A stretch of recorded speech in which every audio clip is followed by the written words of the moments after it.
સૌથી પહેલા દોસ્તો આપણે વાત કરીએ તો આગામી 5 દિવસ માટે વરસાદની આગાહી આપવામાં આવી છે। હવામાન વિભાગ દ્વારા રાજ્યમાં આગામી 5 દિવસ મધ્યમથી ભારે વરસાદની આગાહી કરી છે। તો ગુજરાતની માથે હાલમાં સાયક્લોનિક સિસ્ટમ સક્રિય થઈ છે, જેના કારણે હળવાથી ભારે વરસાદ પડી શકે છે। તો આજે નવસારી, વલસાડ, દમણ, દાદરાનગર હવેલી તેમજ મધ્ય ગુજરાતમાં ભારે વરસાદ વરસી શકે છે, તો અન્ય જિલ્લાઓમાં પણ મધ્યમ વરસાદ વરસી શકે છે। ત્યારે ઓગસ્ટ મહિનામાં ઉત્તર ગુજરાતમાં પણ સામાન્ય વરસાદ જોવા મળશે।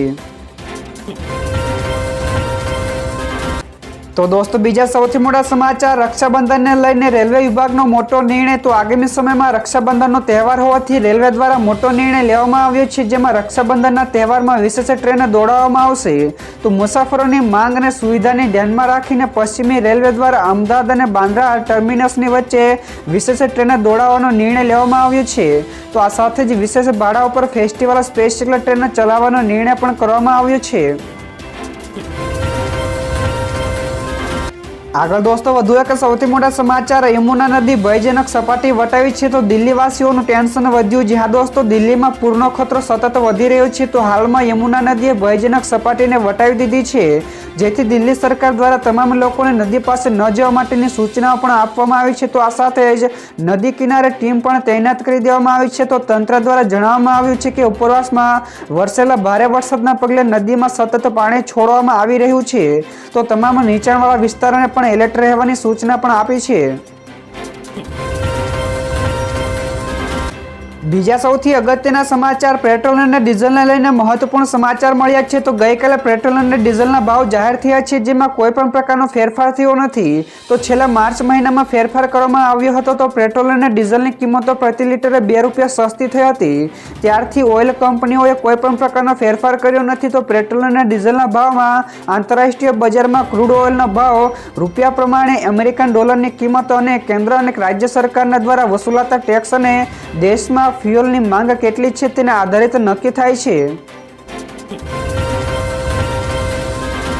તો દોસ્તો ફટાફટ આગળના બીજા સૌથી મોટા સમાચાર યોગી આદિત્યનાથે કહ્યું કે દેશના વિભાજન માટે કોંગ્રેસ જવાબદાર છે। જ્યાં દોસ્તો ગઈકાલના દિવસે ભારતમાંથી પાકિસ્તાનનો દેશ અલગ થયો હતો। તો લખનૌના આયોજિત એક કાર્યક્રમમાં સીએમ યોગીએ કોંગ્રેસ ઉપર નિશાન સાધતા કહ્યું હતું કે જ્યારે આ લોકો સત્તામાં આવ્યા ત્યારે તેમણે દેશના ભોગે રાજનીતિ કરી હતી। તો રાજકીય સ્વાર્થ માટે દેશને વિભાજનની દુર્ઘટનામાં ધકેલી દીધો અને માત્ર આ દેશનું જ વિભાજન ન હતું, પરંતુ માનવતાનું પણ વિભાજન હતું। તો અગાઉની ભૂલો સુધારવી પડશે। તો દુનિયા ભારત તરફ જોઈ રહી છે।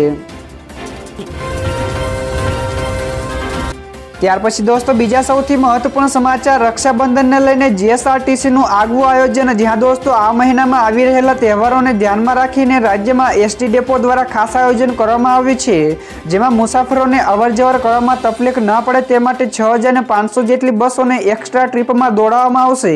તો 17 ઓગસ્ટથી 20 ઓગસ્ટ સુધી આ બસો દોડાવવામાં આવશે। તો ઉલ્લેખનીય છે કે તહેવારોમાં મુસાફરોએ એક જગ્યાએથી બીજી જગ્યાએ જવા માટે ભારે હાલાકીનો સામનો કરવો પડતો હોય છે।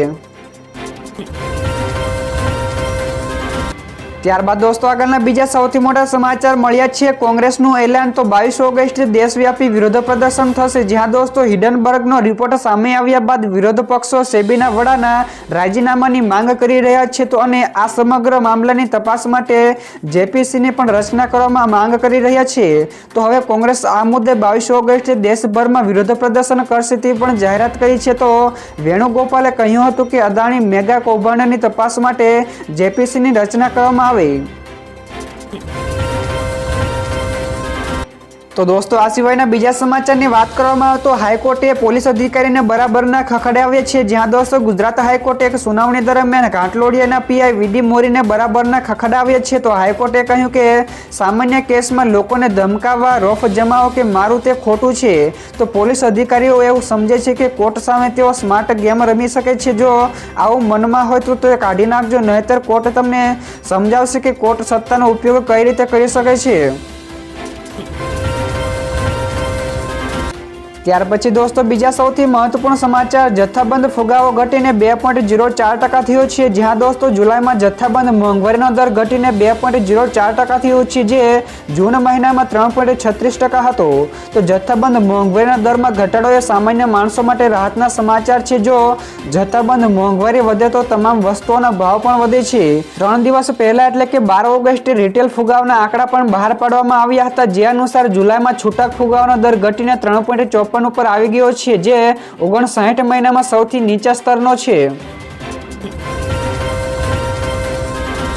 ત્યારબાદ દોસ્તો બીજા સૌથી અગત્યના સમાચાર, રાજ્યના 21 જેટલા પોલીસ જવાનોને આજે રાષ્ટ્રપતિ મેડલ આપશે। જ્યાં દોસ્તો સ્વતંત્રતા દિવસના એક દિવસ પહેલા એટલે કે ગઈકાલે સરકારે જવાનોને રાષ્ટ્રપતિ મેડલ આપવાની જાહેરાત કરી છે, જેમાં ગુજરાતમાંથી 19 જેટલા પોલીસ કર્મચારીઓ અને અધિકારીઓને મેડલની જાહેરાત થઈ છે, જેમાં 2 પોલીસ અધિકારીઓને રાષ્ટ્રપતિ ચંદ્રક PSMથી સન્માનિત કરશે, જ્યારે 19 જેટલા પોલીસ અધિકારી અને કર્મચારીઓને મેરિટોરિયસ સર્વિસ MSMથી સન્માનિત કરાશે, જ્યારે ગુજરાતના DSP બળવંતભાઈ ચાવડાને પણ પ્રેસિડેન્ટ મેડલથી સન્માનિત કરવામાં આવશે।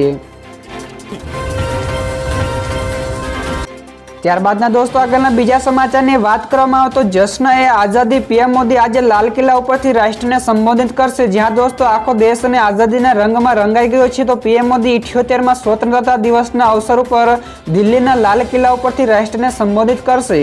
તો આ વર્ષના સ્વતંત્રતા દિવસની થીમ વિકસિત ભારત @2047 છે। તો સરકાર તરફથી એવું કહેવામાં આવ્યું છે કે આ સમારોહ 2047 સુધીમાં દેશને વિકસિત રાષ્ટ્ર બનાવવાના સરકારના પ્રયાસોને પ્રોત્સાહન આપશે, જેના માટે આ પ્રોગ્રામ એક પ્લેટફોર્મ તરીકે કામ કરશે। ત્યાર પછી ફટાફટ દોસ્તો આ સિવાયના બીજા સૌથી મહત્વપૂર્ણ સમાચાર, સ્ટેચ્યુ ઓફ યુનિટીના આકાશી દ્રશ્યો કેમેરામાં થયા કેદ। તો નર્મદા ડેમમાંથી પાણી છોડાતા સ્ટેચ્યુ ઓફ યુનિટી ખાતે સુંદર દ્રશ્યો સર્જાયા હતા। તો સ્ટેચ્યુ ઓફ યુનિટી અને નર્મદા ડેમના મનોરમ્ય આકાશી દ્રશ્યો કેમેરામાં કેદ થયા છે। તો નર્મદા ડેમના ઉપરવાસમાંથી પાણીનું જોર ઘટતા હાલમાં 1,47,370 ક્યુસેક પાણીની આવક થઈ રહી છે। તો હવે ધીરે ધીરે સપાટીમાં પણ ઘટાડો નોંધાઈ રહ્યો છે। તો કોઈ પણ પ્રકારની દુર્ઘટના કે જાનહાનિ ન થાય તે માટે જરૂરી સુરક્ષાના પગલાં લેવા અને નાગરિકોને પણ સચેત રહેવા માટે જણાવાયું છે। ત્યાર પછી દોસ્તો આગળના બીજા સૌથી મોટા સમાચાર સામે આવ્યા છે। રાષ્ટ્રપતિ દ્વારા 103 વીરતા પુરસ્કારોની જાહેરાત કરાઈ છે। જ્યાં દોસ્તો રાષ્ટ્રપતિ દ્રૌપદી મુર્મુએ 78માં સ્વતંત્રતા દિવસની પૂર્વ સંધ્યાએ સશસ્ત્ર દળો અને કેન્દ્રીય સશસ્ત્ર પોલીસ દળો એટલે કે CRPFના જવાનો માટે 103 જેટલા વીરતા પુરસ્કારોને મંજૂરી આપી છે, જેમાં 4 કીર્તિ ચક્ર અને 18 શૌર્ય ચક્રનો સમાવેશ થાય છે। તેમાંથી 9 જેટલા એવોર્ડો શહીદના છે। તો વાયુસેનાના 2 જવાનોને શૌર્ય ચક્ર અને 6 જવાનોને વાયુસેના મેડલ એનાયત કરાયું છે। તો આ પુરસ્કારો જવાનોની બહાદુરી અને બલિદાન માટે આપવામાં આવે છે। ત્યાર પછી ફટાફટ દોસ્તો આગળના બીજા સૌથી મહત્વપૂર્ણ સમાચાર, PSI અને LRDની ભરતીને લઈને મોટું અપડેટ સામે આવ્યું છે। જ્યાં દોસ્તો PSI અને LRDની ભરતીને લઈને મોટું અપડેટ મળી આવ્યું છે। તો PSI તથા લોકરક્ષકની ભરતીમાં અરજી માટે બીજી વખત પોર્ટલની આગામી તારીખ 26 ઓગસ્ટથી લઈને 6 સપ્ટેમ્બર સુધી ખોલવામાં આવશે। જે લોકો ધોરણ 12 પાસ કર્યું અને ચાલુ વર્ષે સ્નાતક થઈ ગયા છે તેમના માટે આ પોર્ટલ ફરી એકવાર ખોલવામાં આવી રહ્યું છે। તો આ અંગે પોલીસ ભરતી બોર્ડના અધ્યક્ષ હસમુખ પટેલે મોટી અપડેટ આપી છે। તો દોસ્તો ત્યાર પછીના આગળના બીજા સમાચાર શેર માર્કેટ વિશે પણ મળ્યા છે। તો ગઈકાલે સેન્સેક્સ અને નિફ્ટી બંને ઉછાળા સાથે બંધ થયા હતા। જ્યાં દોસ્તો શેર બજારમાં ગઈકાલે એટલે કે બુધવારે ઉછાળો જોવા મળ્યો હતો। તો સેન્સેક્સમાં 150 પોઈન્ટના ઉછાળા સાથે 79,065 અંક ઉપર બંધ રહ્યો, જ્યારે નિફ્ટીમાં માત્ર